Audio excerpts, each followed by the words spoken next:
Some people's stories have so many moving parts to them that it's worthwhile to consider sharing their story in segments.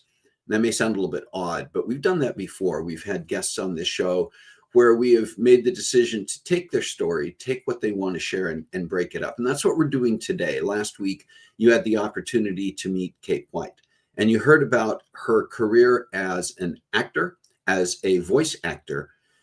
But she's back this week, and we're going to hear an entirely different element of her story and her life. And I think it's going to inspire you. So put on the brakes, grab a cup of coffee, and join the conversation, because it's time for Coffee Breaks with Steve.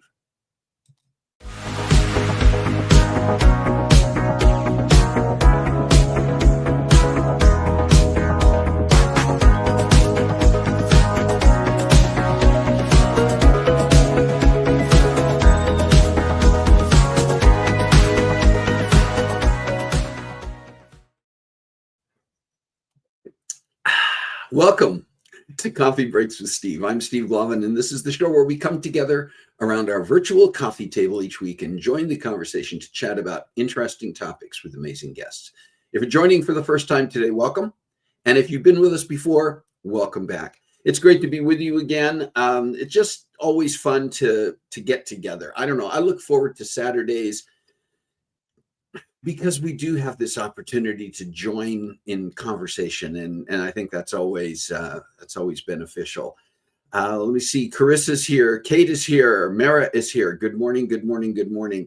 And if you are here this morning, you haven't had a chance to do it yet, please say hello in the chat so we know you're here, so we can acknowledge you. And so, I don't know, I don't know what else we're going to do. We're going to see that you're here and we're going to acknowledge you. And when we do get to our guest conversation, I hope that you will take the time to engage, to ask your questions, to share your thoughts and comments and ideas. Oh, another busy week. It's interesting, in the last couple of weeks since Carol and I returned from our trip, you always come back from time away and there is an element of trying to get back into the flow and get back into the routine. And a part of that is mental, and a part of that is physical, and a part of that is just, I don't want to, but I was kind of forced into it. I would say it probably was a good thing that before I even left on the trip, I had certain things scheduled for my return. And so the week that we got back, the week after we got back, I was immediately had some routines that I had to get back into. And that was actually a good thing. I feel like I'm back into it now. 2 weeks from our return, I feel like I'm back into it. How's your week going? How did your last week go? How are you doing today? Love to hear from each of you about how things are transpiring, I guess, for you, how life is happening for you. Yeah, it's always good to kind of get into the mainstream of things. I'm rambling a bit. I've had 1 cup of coffee today and I'm working on the second, and that's probably a good thing. I want to get into a little bit of our sweet and savory this morning, talk about a few things that are going on in the world and some updates on, it's interesting, this just seemed like this sweet and savory. We had a lot of kind of updates on people we know as part of it this week. So I wanted to share a few things with you. Hi, Jerry. Good to see you here. Can I take a pause for a minute? And we don't always call out individuals, but I want to mention Jerry Thompson. Jerry is potentially one of the most consistent and faithful viewers and participants for Coffee Breaks with Steve. And that's nothing against anybody else, but Jerry, I love to see you here. And I've mentioned it before, but Jerry and I go back to elementary school together at Kennedy Grade School in Portland. And one of the things I love about social media, and one of the things I really love about Coffee Breaks with Steve, is the connection and that maintaining those connections. So thank you to all of you. A shout out to Jerry this morning and just saying thank you for being here. Thank you for being so much a part of our conversations each week, Jerry. I appreciate you. All right, our sweet and savory. The first one I want to mention, a friend of this program, you've seen her on the show before. She's been with us 2 or 3 times, Didi Kiso, who is a person who works in the nonprofit sector. She's very dedicated to the nonprofit sector. And I wanted to give a real shout out to Didi this morning because it's just been announced. There's an organization called the Association of Fundraising Professionals, which I was an active part of for many years while I was working full-time in the nonprofit sector. It is an international organization. It has chapters all over the world. And I know because I worked with and had a variety of committees and projects through AFP, the Association of Fundraising Professionals, with Didi during the time we were both in California and working in the same sectors. And the Association of Fundraising Professionals has just announced who it will be recognizing for something called National Philanthropy Day, which happens in November around the country, where people who are giving back in a variety of ways are recognized and acknowledged for what they're doing. And each chapter gives annually an award to one of their own who has stood out as being an outstanding professional in the area. And Didi Kiso has been named by the AFP, Association of Fundraising Professionals, Silicon Valley chapter this year for being their outstanding professional fundraiser of the year. And this is what that means. In the Association of Fundraising Professionals, in the AFP, being named the outstanding professional fundraiser of the year recognizes an individual who practices the profession in an exemplary manner, demonstrating significant career achievement, strong ethical leadership, impactful results in fundraising, and a commitment to the advancement of philanthropy through professional development and community involvement. It signifies the highest honor bestowed by AFP, celebrating a professional who is a role model for others and has made a substantial contribution to the field and to charitable organizations. So that is what Dee Dee is being recognized for this year. And I would just like to say congratulations to my friend and colleague Dee Dee Kiso. And she is often on here. If she tunes in today, we see her name up here. Would you give her a shout out for this? And just watch. We'll be posting information about National Philanthropy Day and what that means around the country, and also letting people know when and where Dee Dee's recognition and acknowledgement and award for this will be presented. Another couple who were on the show about a year ago, Kyle and Stacey Vandola Evans, who are in England, were on the show. They are the professional competitive jousters who joined us. Yes, they compete professionally and competitively, and also help organize jousting tournaments around Europe and around the world.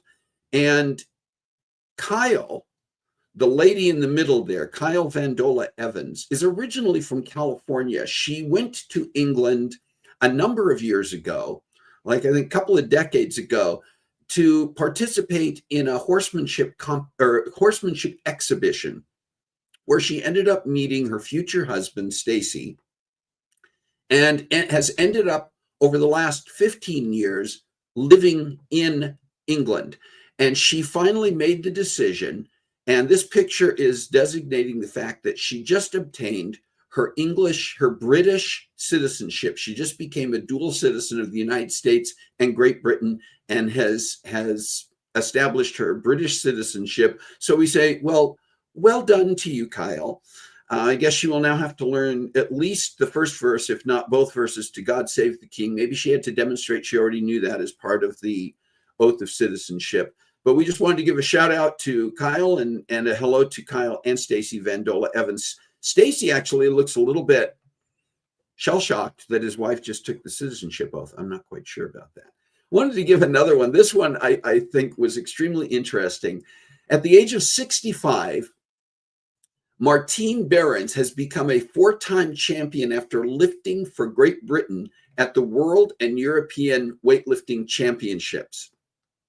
The 5'6" mother of 3 with 4 grandchildren started lifting weights for fun back in December of 2023, but soon realized she had a natural gift. She's since been training 5 times a week for 2 hours a day, all while working full-time as an academic researcher at Warwick University. She won her first championship. She first won the European Championships in Finland last June before successfully defending her title again this June in Poland. 12 weeks later, she continued her winning streak in the U.S. at the World Powerlifting Championships in Idaho. She previously won the 2024 World Championships in Limerick, Ireland. So altogether, she's won 4 major titles in her division since taking up the sport. Martine added 10 kilograms to the squat world record to lift 100 kilograms, which is 220 pounds, and 7.5 kilograms to the deadlift world record by lifting 155 kilograms, which is 342 pounds. She also bench pressed 57.5 kilograms, 127 pounds, and added 12.5 kilograms to the powerlifting total world record by lifting 312.5 kilograms. Listen, that is 689 pounds. Her most recent success was becoming the 2025 world champion in powerlifting, deadlift, and bench press in the Masters 5 Raw U90 kilogram division, under 90 kilogram division. Her next big competition is the British Single Lifts Championship at the Arnold Sports Festival in Birmingham in March 2026. We say, well done, Martine Behrens, and I'm just going to stay out of her way because she could probably take me out in an instant. I just love stories like that. Also wanted to mention that a couple of things here that we wanted to make sure we remind you about. And the first is we are looking to put together a panel of individuals who are currently or in the past have been active members of a book club. we want to do an episode where we talk about book clubs and what's that all about and why do people join them, participate in them? What is it like when you're reading a book together that maybe you didn't pick, but how does that work? What are the benefits and the challenges of being a member of a book club? We already have a couple of people who have agreed to join us on that panel. We want to record, it says sometime in September or October. We're getting to the end of September. We're looking to hopefully record that by mid-October. But we would like to get one or two more people at least to be a part of this panel. So if you yourself are or have been a member of a book club, or you know somebody who is or has, and you think they would be appropriate, you can reach out to us and send us an email at cbwsteve@comcast.net and just put book club in the subject line. Put anything in the subject line, we'll read it. But we would love to know about that. We would love to try to secure this panel and work toward getting this episode ready and prepared to share by November of this year. It's just one of the things we thought would be an interesting subject, and we want to put it together. A happy birthday. This is sort of a double one because this married couple, their birthdays are within a few days of each other and happening this week. Previous guests on this show, and they're the founders of an organization called Girl Soccer Worldwide. And you may remember seeing them on the show some months back. But Pamela Jacobson Prate and Walter Prate are both celebrating birthdays this week. Pamela on September 29th. And Walter on October 2nd. So happy birthday, Walter and Pamela. Get to celebrate as a couple, get to celebrate as a family. Olivia Sargent's also been a guest on this show. She is an actor and works in the nonprofit world, supporting theater and supporting groups that work in the performance area. And Olivia Sargent is celebrating a birthday on October 1st. So happy birthday, Olivia. Lovely person, just a wonderful individual. And Sherilyn Boris, another guest on this show in the past. She and her husband, Jason, are both educators, teachers, working at music teachers, both of them, and have been on this show to talk about that. And Sherilyn is enjoying a birthday celebration this week as well on October 2nd. So happy birthday to Sherilyn. Do you have a special day this week that I missed? Something that we should be celebrating with you right now? Let us know in the chat right now. And if you have a special day coming up, perhaps sometime in the last quarter of this year, or maybe even into next year, you can send us an email at cbwsteve@comcast.net. Again, you can put anything you want in the subject line. We're going to read it, and we're going to be able to listen, we're this good. We're going to be able to differentiate between your email telling us about your special day coming up in the next few months, or if you write to us about wanting to be on the book club panel. We're going to be able to tell the difference by looking at your email. But you can send those to the same place, cbwsteve@comcast.net. I know I'm in one of those weird moods today. It's just the way I am. I want to just briefly talk a little bit about our guest. If you were here last week, you already met her and you already heard some things about her. I'm going to share her bio one more time in case you weren't here last week. Last week, we talked to Kate about her work as an actor and as a voice actor. This week is going to be different.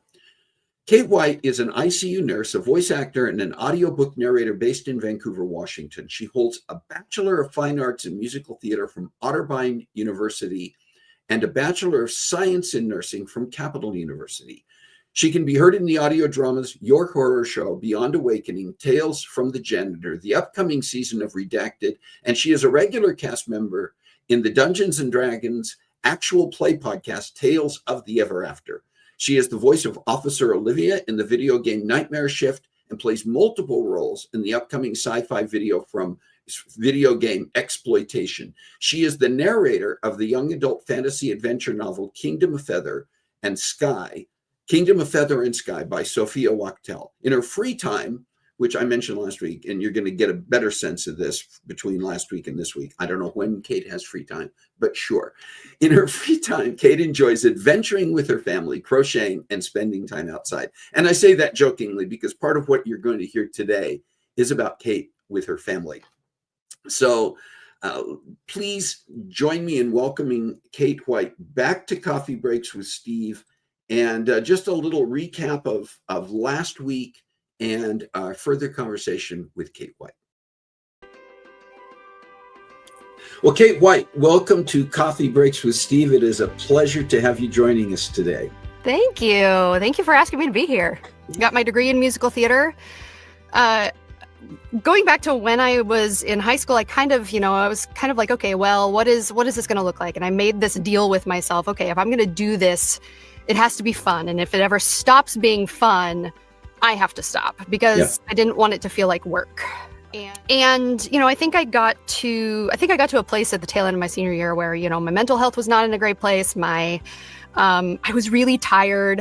And I just was kind of like, I don't know if I'm having fun with this right now.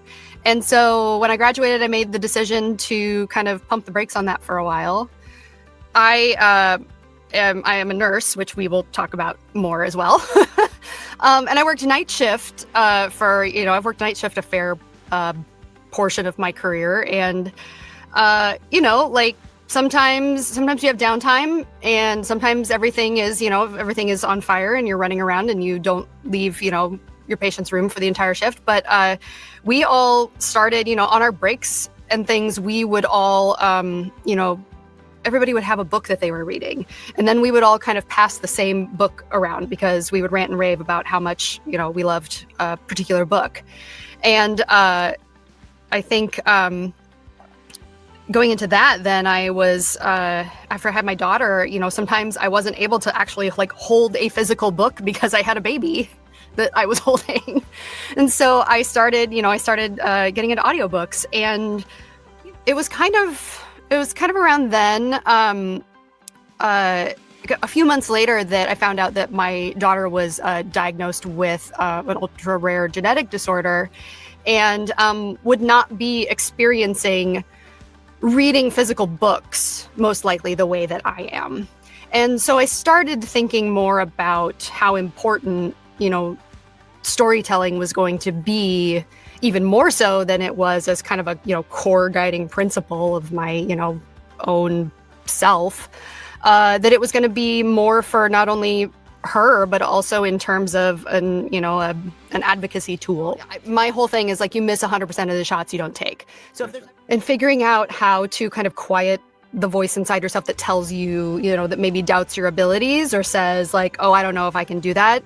The great thing about voice acting, and compared to other acting spaces, is you're by yourself. I'm literally sitting in my basement talking to myself. Right. But yeah, that's great.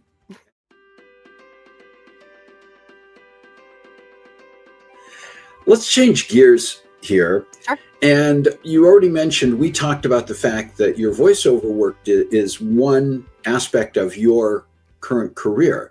And you mentioned you're also a nurse. Yeah.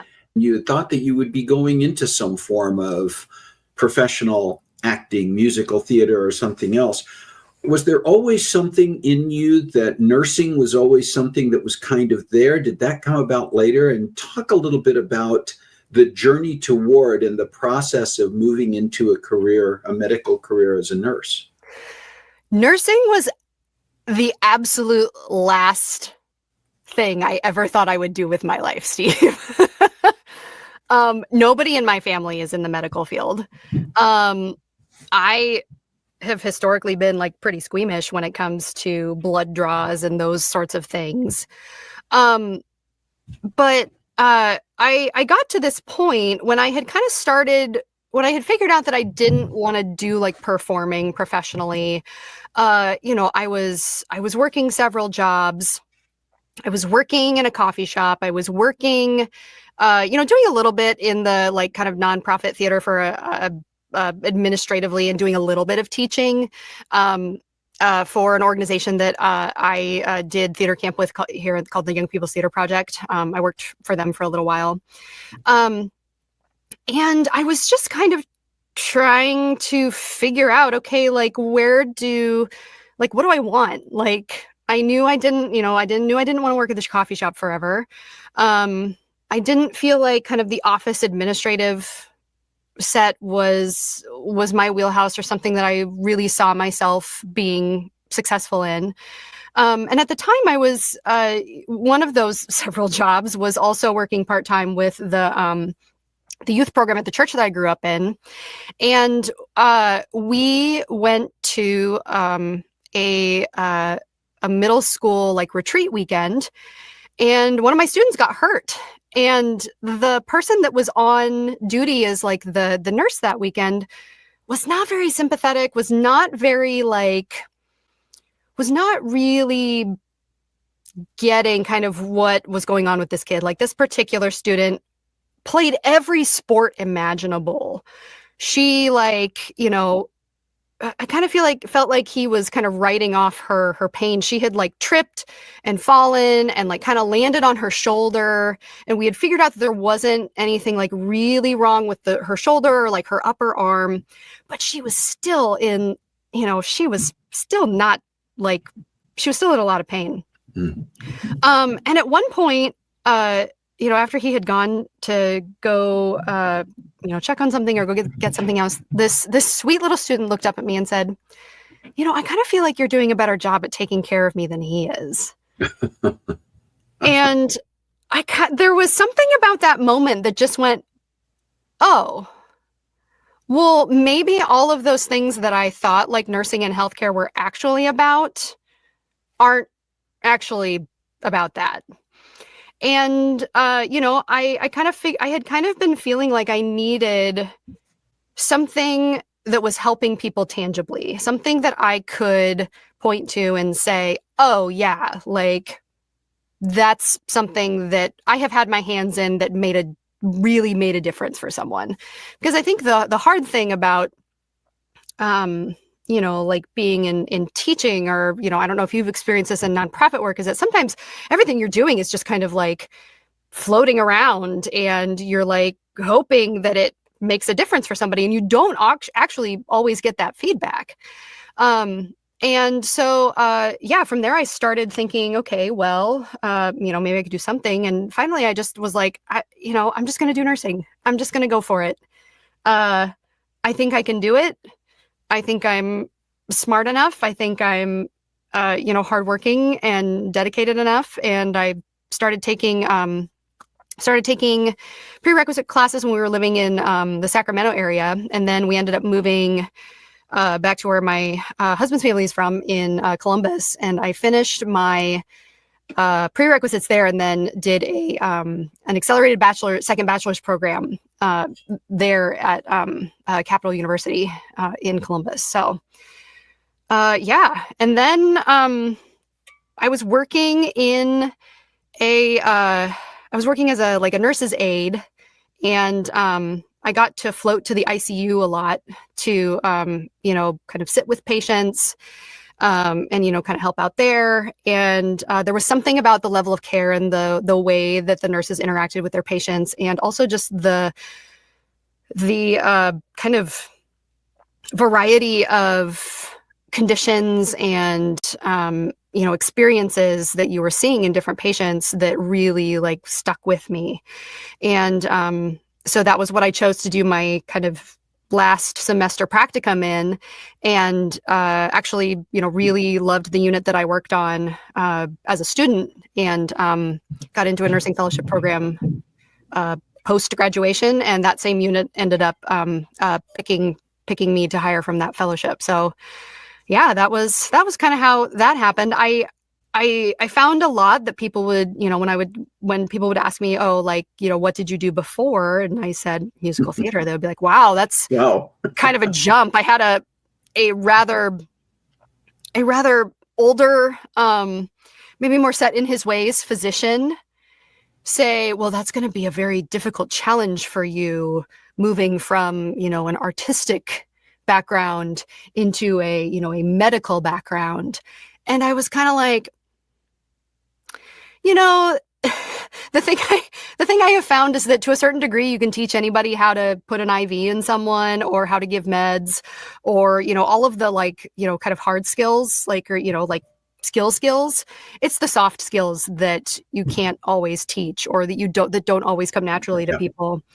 And when you have spent a big chunk of your life figuring out how to make connections with people on stage and how to make connections with people in an audience, when you're required or find the opportunity to do it in real life in high stakes conditions, it's easy. Like that's, there's always, an undercurrent of really hard things that we deal with as critical care nurses. But for me, like entering into those conversations is not as difficult as it is for, other people that, come from different backgrounds who aren't used to interacting with people on that level. And so, like especially having feet in both worlds, I feel like has always given me a really unique perspective and abilities to kind of advocate for, for both sides essentially. So, but yeah, it is a difficult, it's always hard. People will be like, how's work going? And I'm just kind of like, well, it's always hard. There's just different levels. And, what I always hope happens is that the experiences that I have that are more fulfilling outweigh the ones that are like more morally distressing. And I'm really lucky that the unit that I work on now is very proactive in making sure that we're supporting our own and supporting each other's mental health. Our management is really great about suggesting that we take time off if we need it, because a lot of the time you just need to put space between you and the experiences that you've been having in order to kind of let your soul breathe rather than feeling like it's, kind of being crushed sometimes. And I think that there's still always something tangible that I can point to that I can say, oh yeah, like I helped that person.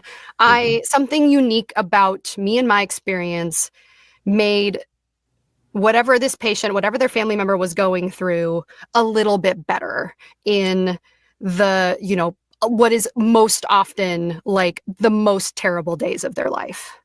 And that I think essentially is what keeps me going in that regard is looking for those moments and finding those ways. Okay, like what can I bring to this moment to help that? You talked a little bit earlier about the fact that your daughter was born with a genetic condition, and it's called GRIN2B, which is it sounds like an odd name, but it has a very specific, there's a reason for that, the name for that condition. Can you talk first a little bit about what is GRIN2B, and then maybe a little bit about your own experience as a mom, you and your husband Nathan, as parents of a daughter who is living with this condition? Yeah. So my daughter has what is referred to as GRIN2B neurodevelopmental disorder. GRIN2B is the gene that has a basically in my daughter's case a gain of function variant on it. So most cases of GRIN2B are what's called de novo, which basically means they were not inherited from my husband or myself. Right. So basically when my daughter was cooking, there was something that happened that caused a modification on that particular gene that caused it not to behave the way it does in you and I. So with and GRIN2B neurodevelopmental disorder is part of a family of the GRIN2B gene is part of a family of GRI genes. So there's GRIN1A, GRIN2A, GRIN2B, GRIN2C, GRIN2D, GRIN3A, and GRIN3B. And so we kind of in the GRIN2B and the GRI disorder world talk about these as GRI disorders. GRIN2B being the most, I believe, the most common with approximately 750 known cases worldwide, probably a little bit more. But when we say the most common of those GRA conditions, we're still talking about an extremely rare Yeah. condition. Yeah. Yeah. Yeah. So as far as like kind of how it presents symptomatically, most commonly, some of the most common symptoms are low muscle tone, uh, developmental delays kind of across the spectrum, uh, a lack of speech or difficulty communicating, and then for some individuals, seizures, sometimes that can, be intractable or uncontrolled. Um, and we kind of have a when I was talking about like the gain of function versus or the gain of function variant, we talk a lot about a gain of function versus loss of function, and that doesn't actually have to do anything with like a person's functional ability. It has more to do with how the gene behaves. So in my daughter's case, that it's like the signals are too active in gain of function versus loss of function, which they are not active enough. And then there's also, and I am not a geneticist. There's still a lot that like totally goes over my head in terms of this world, but there's also like missense variants, and then I think also maybe like deletion variants. Again, the research and a lot of this is very new. Liz Marfia-Ash is the founder of the Grin2B Foundation, which is one of kind of two major organizations, bringing awareness and support for kids with Grin2B. When her daughter was diagnosed in 2017, there was no Grin2B Foundation. There was no information, and that was the big reason why she started the foundation, was because there just wasn't any information. There just wasn't any information. And, it's an isolating experience having a child with a developmental disability, any disability really in general. And it's an even kind of more isolating experience when you are walking into, a provider's room to, get information about your child's, condition. And they're basically telling you all the stuff that you've been Googling for the last 3 months.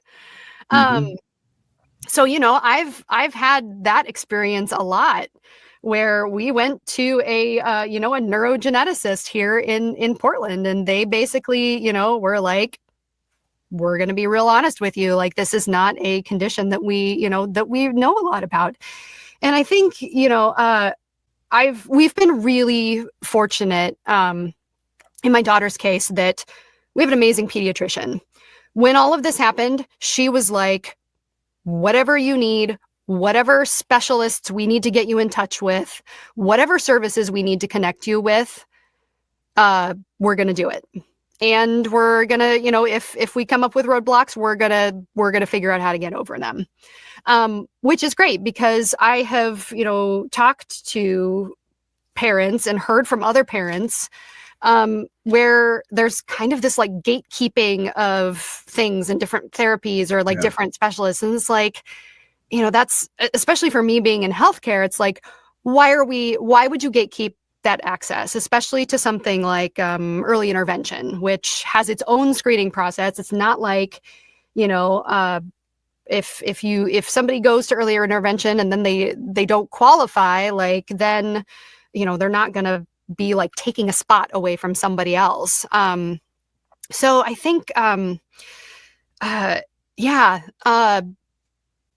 Grin2B, kind of going back to Grin2B in and of itself, there are a lot of ways that it can present, and there's a lot of kind of variation in how individuals like in their functional ability. There are kids who are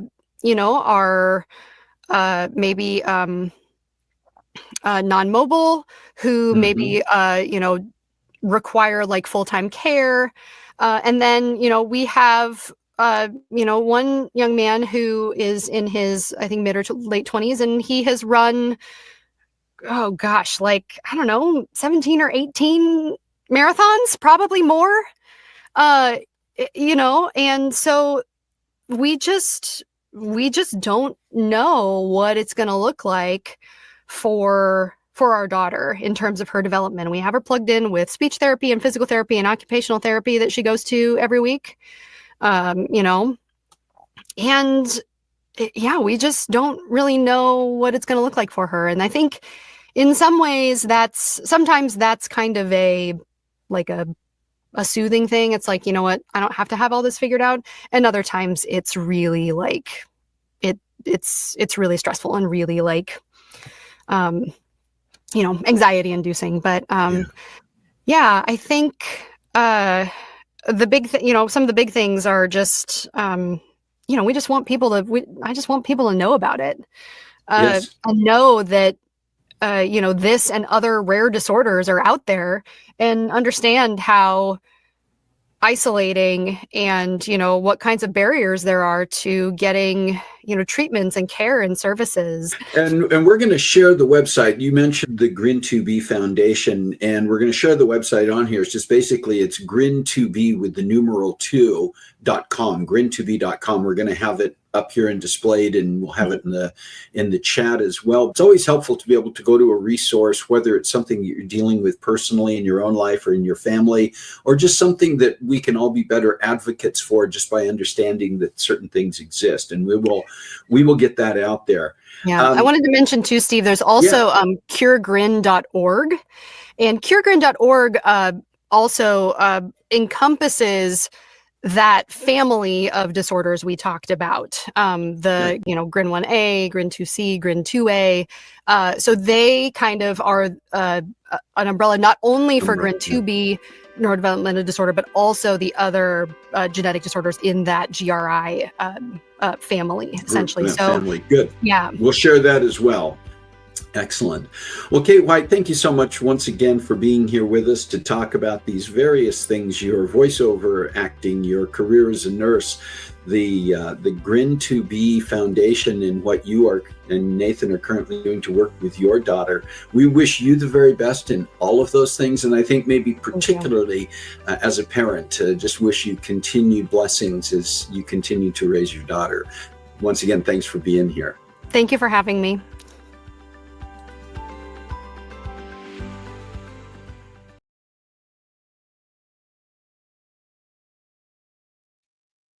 All right. You can see why, I think, we set this conversation with Kate broken up over 2 weeks. 2 entirely different areas of focus, and each one so fascinating, so important. And just once again, Kate, thank you so much for taking the time to share all of your story with us. I did joke prior, in reading Kate's bio, both last week and this week, joked about the reference to in her free time. And really, I think that one of the key things in there is that Kate is aware. She mentioned it in talking about her career as a critical care nurse and the need sometimes to step back. It takes an individual who has a lot of, I think, great insight to themselves, but also great support around them to recognize that there does need to be free time. There does need to be balance. And with all that Kate is involved in and doing, I actually, all joking aside, I'm thrilled to see that that was something that she mentioned specifically in sharing her background, her information, her bio is in her free time. Yes, I think that kind of self-care is also important. I want to talk a little bit about some things that are coming up. Man, we have been, one of the things that was happening before I left to go on vacation, and we've been working diligently on since in the last 2 weeks, is preparing upcoming shows at Coffee Breaks with Steve. We're working, and the way things are going, it's not going to take us too long to get shows set up for the remainder of this year through the fourth quarter. But I just want to tell you a little bit about handful of things that are coming up in the next few weeks on Coffee Breaks with Steve. Next week, we go into October. October itself is a National Fire Prevention Month. And the first week in October is National Fire Prevention Week. We're going to take some time in next Saturday's show to kind of talk about, share resources, talk about some of the things.